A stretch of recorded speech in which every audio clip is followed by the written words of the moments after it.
Okay, we are live with Yfke.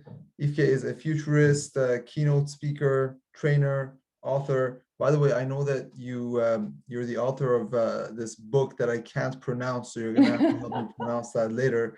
And she is very curious and passionate in the intersection of computer technology, consciousness, and human potential. Yfke, it's very good to have you. I've been waiting to speak with you, so thanks for joining. Yeah, thank you, Reza. Thank you for inviting me. And yeah, looking forward to our conversation. And about the book, it's a Dutch book, so unfortunately it's not yet translated. And it's called Bits, Bytes and Bewustzijn. And bewustzijn is Dutch for consciousness. So it's bits, bytes, and consciousness. So on my website, I'll call it Computer Coding Consciousness. So if I would translate it, that would be the title. Computer Coding Consciousness. Yeah, yeah. Yeah, I saw the name and I was like, I definitely don't want to pronounce that. So no, just thanks. like my first name, no. Well, now I know your first name. Yes, yes. Cool. So how are you? How's everything? Yeah, thank you for asking. I'm very good, thank you. So what about yourself? Yeah, good. It's 10 a.m. here, you know, yeah, okay. Right at the start of the day. I know it's kind of the end of the day over there. Yeah, it's 4 p.m. over here. Yeah, in yeah. Holland. Yeah. So for those who are you know, just listening in, can you tell us who you are, what you do from your own kind of standpoint? We'd love to know. Yeah, sure. Well, as you mentioned, my name is Yfke Laanstra, and I'm Dutch from origin, born and raised in the province of Friesland, so that's way up north. 44 years old by now. And I've always been a very curious person, as you also mentioned in your introduction. So I just like to investigate all kinds of topics that are particularly linked to, in my case, to the questions, the deeper questions in life, like who am I, what am I, why am I here, and how does this reality work that I've ended up in? So that's like the main themes running through my entire life. And I've just intuitively bumped into all kinds of topics like spirituality, religion, science, metaphysics, and biology, food, health, you name it. And did all kinds of trainings, education stuff. But mainly my focus was just to gain insights. So I also had a training to become a coach therapist, for example, or a holistic health counselor and stuff like that, but not particularly because I wanted to do that professionally, but just because I wanted to process all that information. And my brain seems to work like some major data processor. Yeah, and to create a vision about what it means to be human, this life. And in 2012, I went to work as an online business consultant, and I started designing websites and worked as a virtual assistant. And that's when I bumped into or went deeper into the computer technology components. And I've always been fascinated by computers and always worked in office environments and I would almost say 24/7 behind a laptop, but that's not really true, of course, although sometimes it felt like it. But and I always felt very comfortable around computers and always instantly understood the logic and yeah, just very comfortable with them. And when in 2012 I dived deeper into using interesting software, hacks and stuff like that, then I bumped into biohacking, transhumanism, yeah, the linking of biology and technology. So I was like, wow, what is this? And that led me to yeah, creating a vision about where are we heading and what does it mean for us as human beings, and how do we relate to technology? What's the impact of technology on our well-being, on our consciousness, on our health? And so yeah, so that's when I started, the computer technology became a major component in my research. And that's when the whole intersection of computer technology, consciousness, and human potential kind of was created, because consciousness was always one of the main themes. And yeah, so computer technology started. And in 2017, I got the invitation to write a book about it. So that was beautiful, of course. So I instantly agreed and had it published like 5 months later. So that was, I had so much research, so that was rather easy to compose a book about it. This is Yeah. currently only in Dutch, right? Yeah, yes, yeah. So I've even considered translating it myself, but I mean, my English is okay, but it's not that good. So you should really be a native speaker to translate something, and someone really needs to know the topic and how I approach them to really translate it in the correct way. So if anyone that hears this feels or knows someone, just let me know. I mean, I'm sure there's a lot of services out there, and I also get your point. You know, just because you're able to speak English doesn't mean that you necessarily know how to translate like a professional book. You know, no. Because I know a few languages, you know, but I definitely can't translate, you know, English to those languages, you know. No, I actually even went to university to become a translator way back when I was young for French and Spanish. So it's a whole different ballgame. I mean, translation is really not to be taken lightly. So even if you can speak in the language rather easily, translation is totally different. So yeah, for but sure. who knows. Well, hope one day it does come out in English, because I wanna know what it is for sure. Yeah, well, and more books will follow, and I've decided to do everything that I will be doing in English, because I just most of my readers or listeners are actually outside of Holland, or at least speak English fluently. So yeah, it's way better. You know what? I'm really interested to, you know more about your inclination towards these deeper questions, like you mentioned, like who am I, what am I doing here, where am I going? Do you ever reach any specific answers, or because it feels like a black hole, right? Myself, Well, I think about yes. these things, I black out, you know, my mind just turns Yeah. totally blank. Well, yeah, I mean, I kind of find answers all the time, and I adjust them all the time as well. Okay. But that's the beauty of it, in my opinion, because I just love it when when something inspires me or triggers me to adjust my opinion, or to even just completely flip it.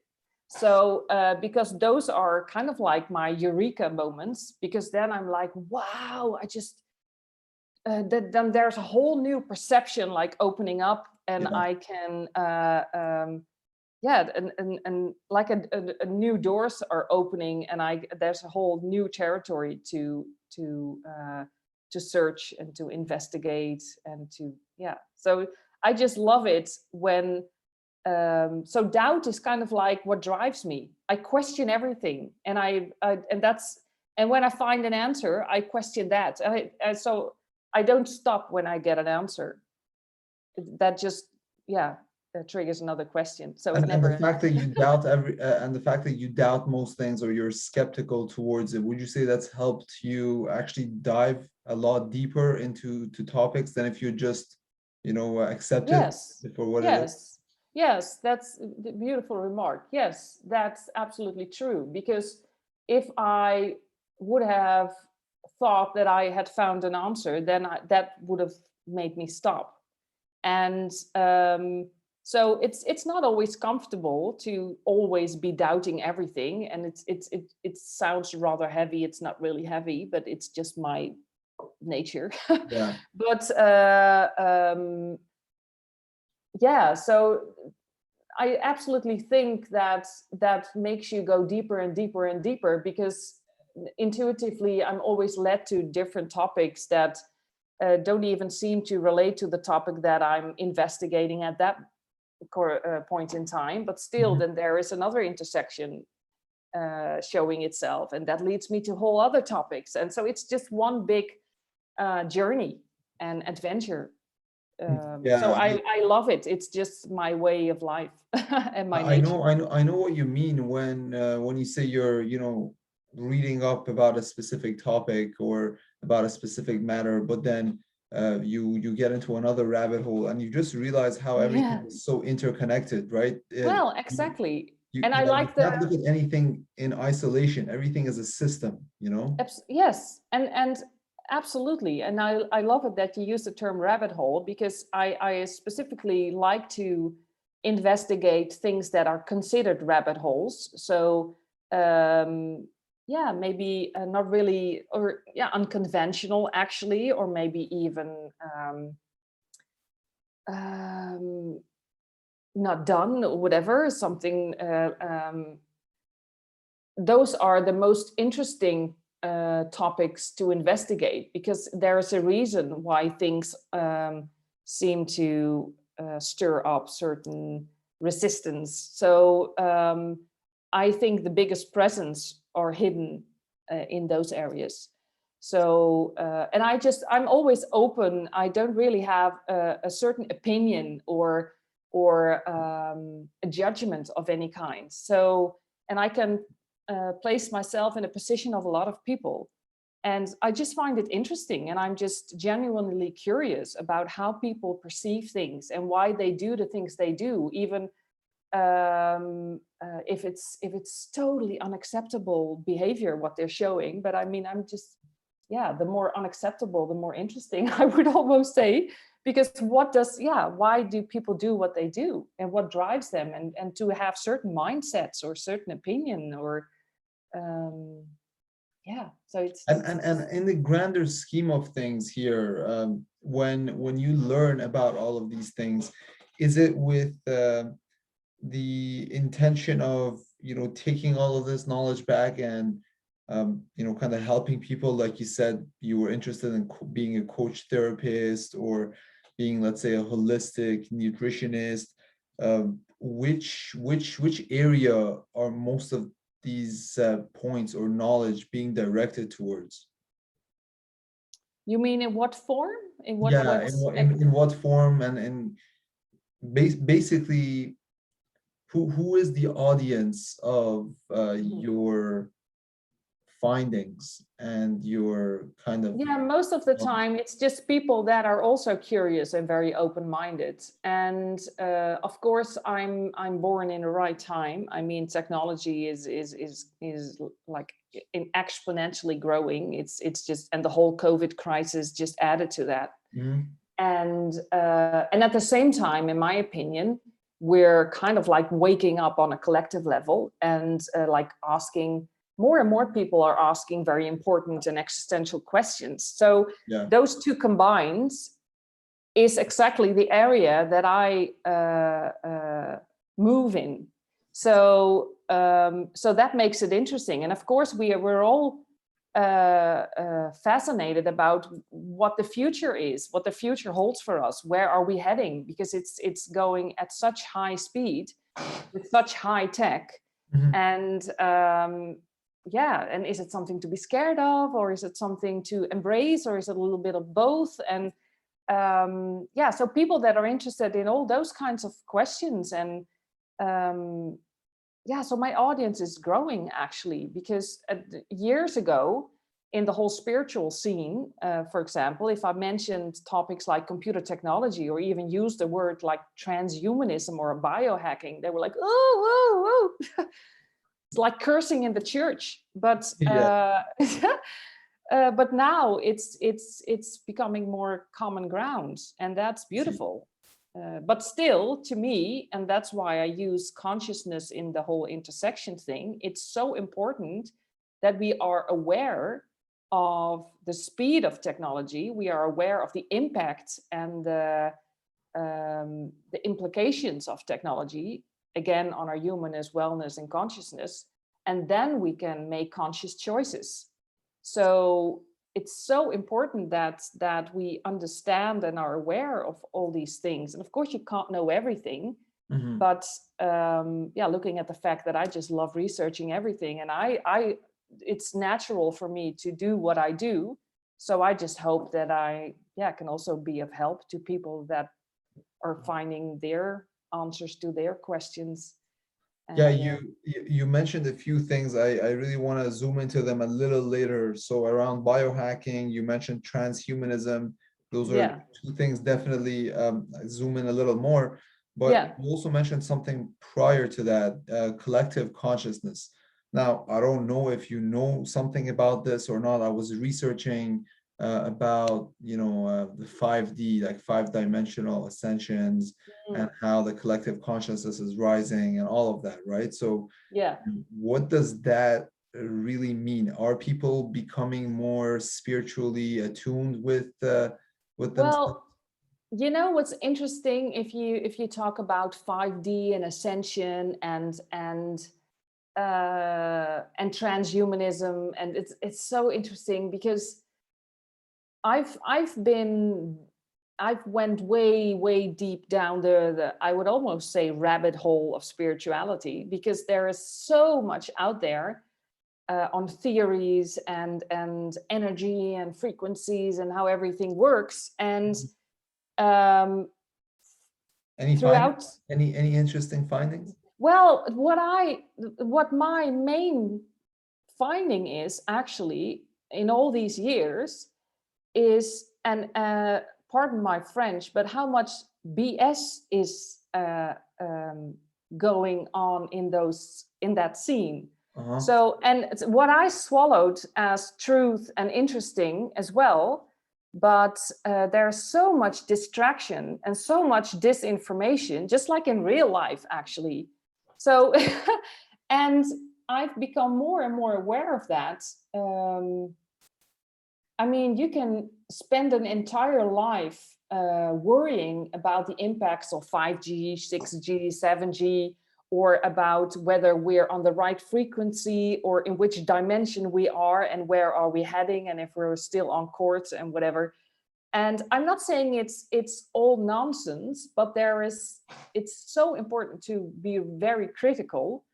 And one of the things that I find very challenging in a way is the fact that it also, as most of the time, it starts from the concept of that we need to improve ourselves, that we need Mhm. to find a better version of ourselves. And that's, well, in my intersection, I use the word human potential, which also links to that, of course.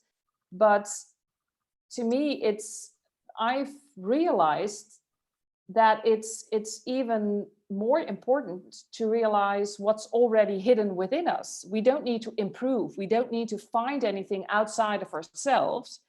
If we are really, really aware of the immense power of our own body and our whole physiology and all our energetic layers and everything we can do and what we can perceive, and what can But then you're still, saying that all of this BS and disinformation that exists in these fields, they kind of stop us from being able to they truly distract understand. us. They distract us. Yeah. So, and that is something, and maybe that's one of the main themes, because that is also what's happening a lot with smartphones, social media. It is causing so much distraction. It is taking you, or it can take you, because I mean, don't misunderstand me, because I love technology. Otherwise, I wouldn't be doing what I do, of course. So Yeah. I'm absolutely not anti-technology. Technology is beautiful and it has massive potential, but we really should be and are still becoming more and more aware of the fact how much technology is pulling us out of ourselves and out of our bodies, and putting our attention away from ourselves, or we think we're putting it on ourselves, but more on the technology than actually on ourselves. So it's so complicated in a way, and technology can make everything look so simple and easy and fast and quick and turnkey and whatever. But we have to be so critical and so, yeah, again, aware and conscious of where are we putting our attention. Do you think we are though, or no? Because, right now we're surrounded by a lot of technology, like you said, smartphones, social media, etc. So Yeah. what is the future of smartphones or social media, or what can it be like? Should it be more socially responsible? Is there a lot of bad impact or adverse impacts that it's having on us right now as a society, in your opinion? Or do you think the benefits outweigh the costs? Well, it's so layered, and that's at the same time what I think is so beautiful, because nothing is black and white, and you can look at everything in I would almost say such a multi-dimensional way, especially technology, because I mean we have total virtual realities, we have extended realities, augmented realities, whatever you want to call it. So and now we have all these devices like a smartphone or a laptop or whatever, but in the future, and probably not even, I think really near future, all these equipment will disappear more and more, and we'll just talk to computers in thin air and things will happen. So the whole virtual and 3D kind of physical reality will just blend and merge, and everything will become more transparent and fluid, and so, and that's inevitable, and it's beautiful, but Is it though? Is it beautiful? Kind of sounds yeah, I think yeah, I think so, because but what is crucial in my opinion is that we remain in touch with who we truly are, and whatever that means for you, and that's something you have to find out for yourself. And going to transhumanism, for example, and for those who don't know what that is kind of like the whole thoughts intellectual movement about biology merging with technology, like that's a good thing, and it's our next step in our evolution as a species. So that is really trying to promote the whole idea that we will merge with technology, and we don't really need our physical bodies, that everything will kind of become virtual. We can maybe even live as online avatars, and we'll never die and whatever, and always be healthy, because our bodies is something that can decay, that can get sick, that can be broken, and you can even die, because this is all temporary. But in my personal opinion, this is one of our most powerful, I would almost say, space suits in this reality. So it's so important, in my humble opinion, that we specifically stay completely aware in our bodies in this technology while it's becoming more and more virtual. So so some of the things you're saying, it's starting to kind of makes sense to me, like consciousness, technology, etc. In a way, our bodies may be just a vessel through which our consciousness is traveling, and you're saying maybe we can take this consciousness and transfer it to another medium, like an avatar online, for example, right? Well, yeah, that's what part of, because transhumanism is a very wide concept. I mean, you have all kinds of, like in every movement, you have all kinds of peoples. You have extremists and whatever, and just intellectual people that just love the mindset. And but also within transhumanism, you have a whole spiritual section of people that agree with what you just said, like, well, this is just a temporary vessel. We are pure consciousness. We are pure energy. So why can't we live in a machine? Or why can't we live in a virtual environment? And I understand that thought, but to me, that totally doesn't feel right. Why? And but still, I don't have the answers, and I don't know. But I just this is my own research, and this is how it I feels for see. me, and all the people I've spoken to, and what I've read, and what everyone has experienced that I've spoken to. But yeah, so there's this whole technological ascension kind of concept within transhumanism as well, part of transhumanism, because a lot of people really don't like that whole idea within that vision. But yeah, also like transcending our biology through technology. But I don't think we should transcend our biology. We should even investigate more what our bodies are capable of on a physical, but also on an energetic level. And we, in my opinion, we don't specifically need all these upgrades and hacks and wearables and gadgets and stuff. It can be really cool and interesting and fascinating, but it can also, again, be a distraction of really, because if everything is becoming easy and accessible and everything is handed to us on a golden platter through technology, what is then the trigger to really dive deep within ourselves? If we can just lay back and think we're in a cyber heaven. Yeah, So yeah. You're yeah. saying where is the challenge, or where is it? At what point do we dig deeper within ourselves? It kind of stops us from digging deeper within ourselves just because there's so much Yeah, distraction, right? I have to think about the Matrix movie, for example. Mhm.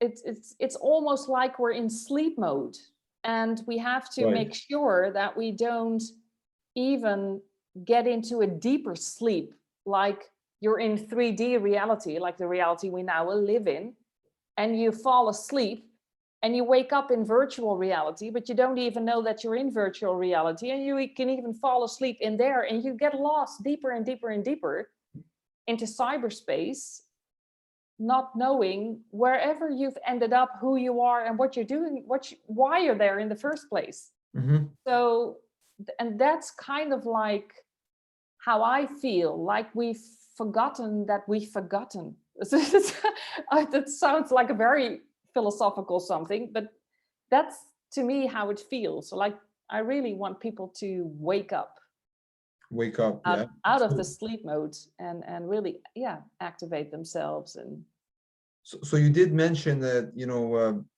transhumanism may be inevitable because of how much growth we're seeing in the intersection of biology and technology, right? well, that's the fact that we will be well, not even, I mean, transhumanism is specifically about the merging of biology with technology. And what I meant was more about this reality merging with the virtual reality. Mm. So not even, doesn't even have to specifically be our biology, because it could also mean that we will be living more with virtual lenses, or living with 3D goggles on, like integrated in, or maybe chips in our heads or whatever. So Mhm. it doesn't mean that our biology will be gone, but at least the reality we live in, the difference between what is virtually created or what is yeah, physically materialized, that will be more and more transparent. And um, yeah, so it's Interesting. That's why you have a flip phone, right? yeah, well, it's not really a flip phone, but it's a very old, or it's actually a new model. It's a Nokia Neo.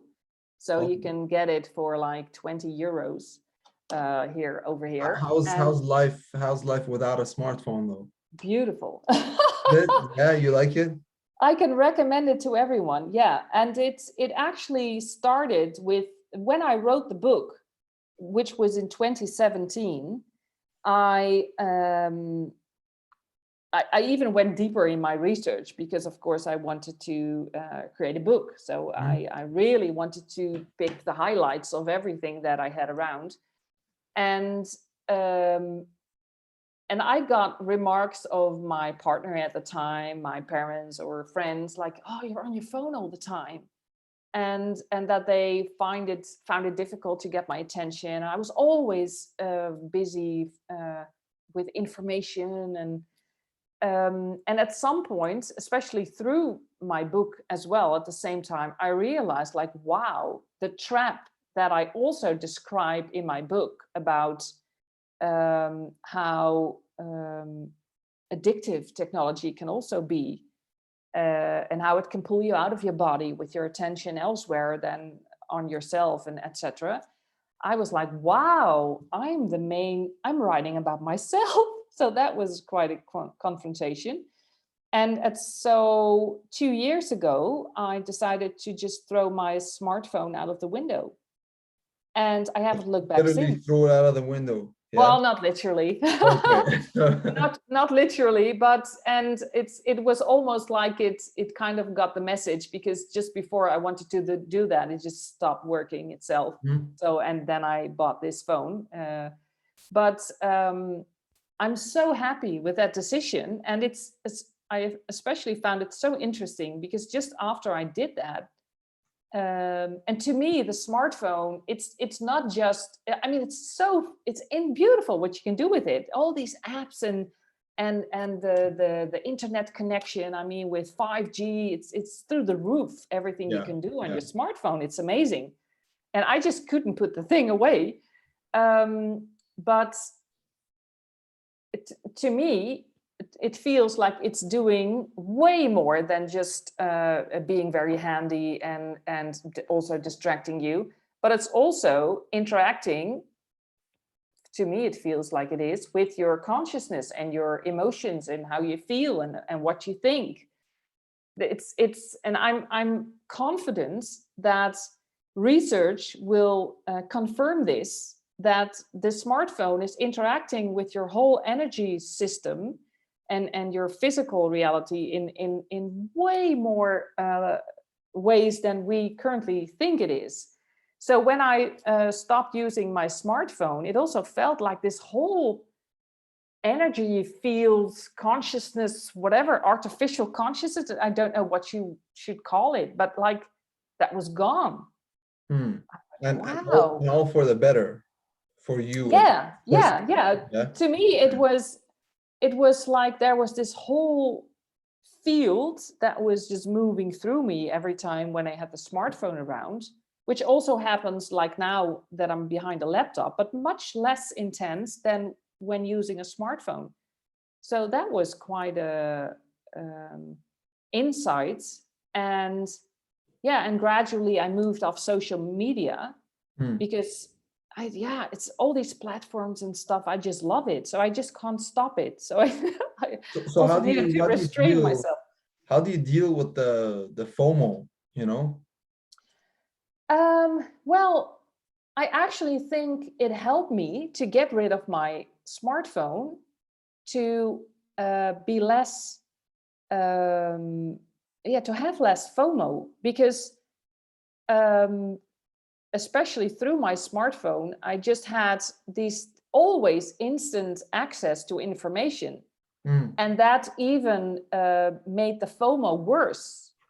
But as soon as I just stopped the whole access to a smartphone, and because I don't open up my laptop all the time, so it feels like, and I also noticed that my whole, I even had a certain coaching, how do you call it? Several coaching sessions with someone that used technology to measure brain waves and whatever. And it seemed that I had really high beta levels, which means that I had a mind in overdrive with all the information that was constantly pulling into my system. Hmm. And especially I went, so I started doing what I describe partly in my book. There's a whole topic about slow tech, so being conscious around technology. So I started doing more of what I mentioned in there, like going outside in nature, putting my phone away, and have more one-to-one contact with people instead of through a phone or through the computer. So more real life, personal, uncomfortable sometimes things, because Interactions. just real and physical and tangible, and Yeah. and that really helped me a lot. So would you recommend this experience to others? Absolutely. I mean, even if it's just for a week, even if it's just for you to feel what it does with you when you try to put your phone away for such a while. Because at first you probably feel very uncomfortable. I'm sure So, it and does. that's an insight in itself. To feel how it actually impacts you.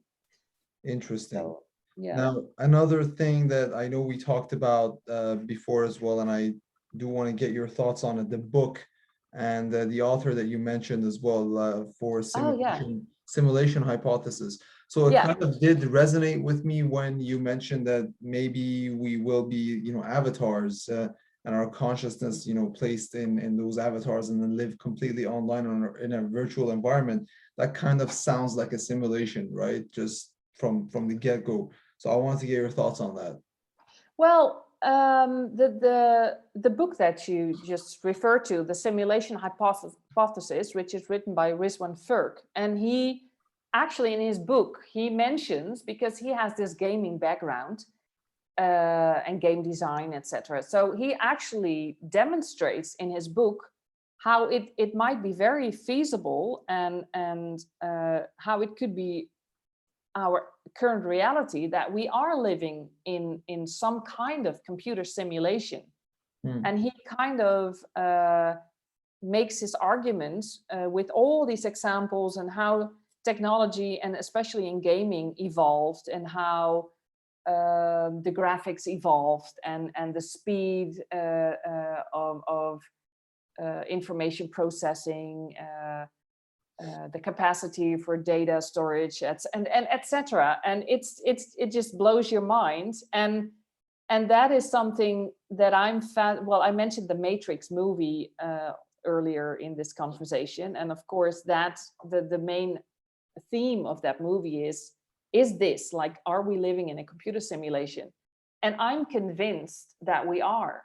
And I don't think it's as that simple as a computer game or whatever. It's not just bits and bytes or ones and zeros. And because that would almost mean, like, what's the use then if we're just computer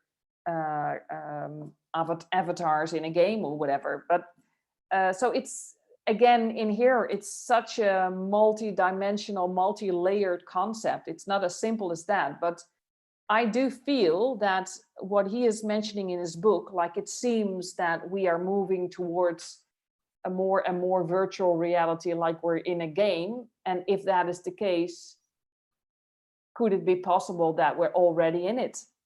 And I can't agree more, actually. And how that looks like, and how that works, and how to navigate that is something that I'm very, very fascinated by. And to touch upon another controversial topic, maybe amongst your listeners, is like alien life and stuff like that. So is that maybe also, is that real or not? And are there technologically advanced societies outside of this reality or outside of our planet that are involved in all of this? I mean, fascinating topics, in my opinion. Yeah, these are all very fascinating and complicated and just bottomless topics, no matter how deep you go, there's so many different opinions and so many different points of view that... And it's such a sensible topic. I mean, when I just mention it, I feel like I instantly feel like, ooh, this is a difficult thing to mention. So, but that's interesting in itself. Why is this such a loaded, charged topic? Why? Is it because we should actually look at it? Mm. And we're being prevented in all kinds of ways to not look at it. Why is that? I mean, just an open question. I mean, when it's such a, yeah, when it's a topic that is approached in such a way that really gets my attention, that I want to dive in it. And all these kinds of things that you call conspiracy theories, I've dived in all of them. I have never not looked at one of them. I mean, I just openly look at everything and feel what resonates with me or not. And Yeah. through that, like, yeah, that's how I create my I mean, vision. I don't know if it's I don't know if it's a loaded topic necessarily, especially let's say when we talk about the existence of extra terrestrial life outside of Earth, for example. But um, you need a certain level of material comfort in this world, whether it's a simulation or not, in order to be able to have the luxury to think about such matters as well, right? So I think there's a very small portion of people in the world at the moment who are able to actually sit down and think about these things without having to worry about their survival, for example. Well, I get what you're saying, but at the same time, there are so many people that have seen things they can't explain, whether they are living in a box under a bridge or Yeah. whatever. So apart from their financial, material, health situation, that just, yeah, just happens in their neighborhoods or in their street or in their house or whatever, that they can't explain. So they're just confronted with such situations.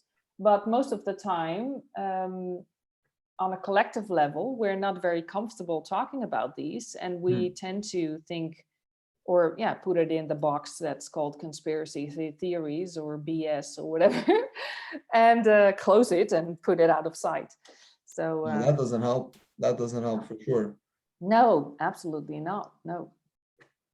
So Yfke, I know we're at the 40-45 minute mark as well. I really want to thank you and anyone else who's been listening thus far. It was a pretty interesting conversation. Definitely more to come. You have to update me on any new conspiracy theories that you find out, because I'm definitely interested. It's nice topics of conversation anyways. So yeah, Yeah. thank you. Well, I'm not diving into conspiracy theories at the moment because I've had my dosage of it, and Yeah, I'm just creating my own vision at the moment with everything that I've extracted from been learning. everything that Yeah. I've researched. Yes. So yeah, so thank you again for the invitation. And if anyone wants to reach out to me, feel free to do so through LinkedIn or through my website.